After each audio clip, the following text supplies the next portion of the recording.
Ms. Gleich, for your testimony, please. When I was 13 years old, I went to rehab. I was severely depressed and I struggled with anxiety.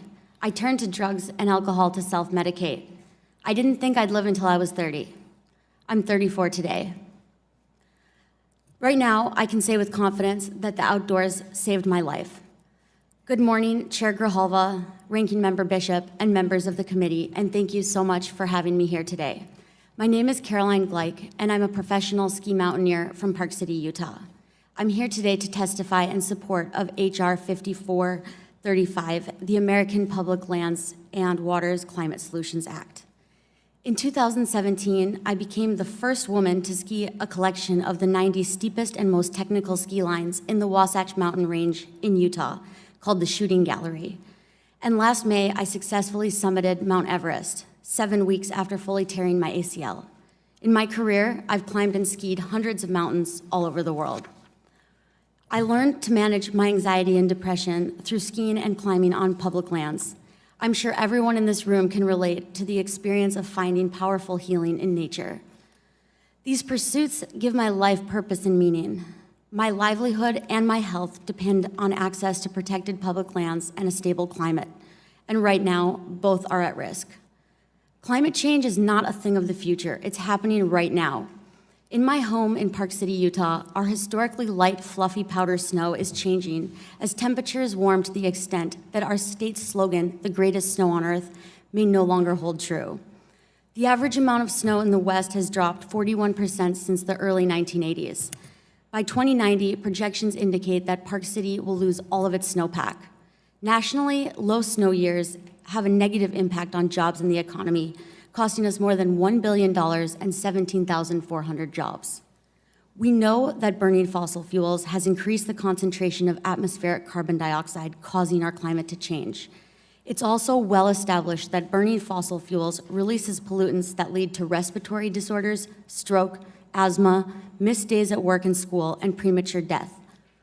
As a woman of childbearing age, I'm particularly concerned about the link between exposure to air pollution and miscarriage.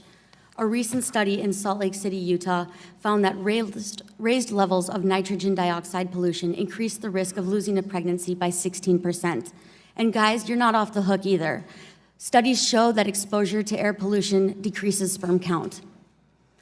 Even more, exposure to air pollution is linked to worsening of psychiatric disorders in children, especially for disorders relating to anxiety and depression, disorders like the ones I struggled with as a kid.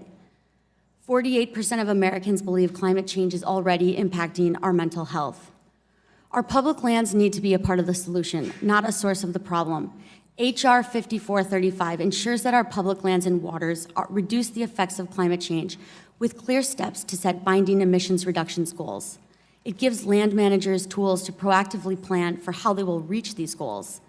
Additionally, I support the bill's provisions to give special funding to fossil fuel-dependent regions to be used for reclamation and restoration of land and water, transition assistance, worker retraining, and other purposes.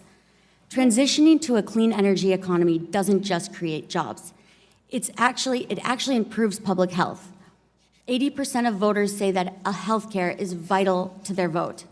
Did we ever stop to consider what's making us sick in the first place? Our public lands are a crucial part of our nation's healthcare plan. They're where we go to restore and revitalize ourselves. They create resilience. Studies show that simply being in nature can help lower depression, anxiety, inflammation, and reduce fatigue. They shouldn't be places where we extract fossil fuels that then pollute our air, water, and soil.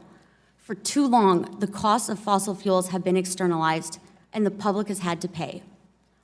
Now, we have a tendency as a society to compartmentalize public lands, climate, and health into separate boxes.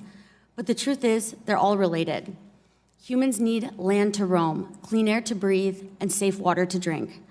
When we become disconnected from nature, we become depressed. As someone who depends on America's public lands for my career and health, I'm grateful for the opportunity to share my story of finding hope through the outdoors. Supporting H.R. 5435 will ensure our treasured wild places do not contribute to the worsening of our climate and, in turn, our health. As an adult, I've learned how to live without being dependent on drugs and alcohol by finding healing in nature and building a life outdoors.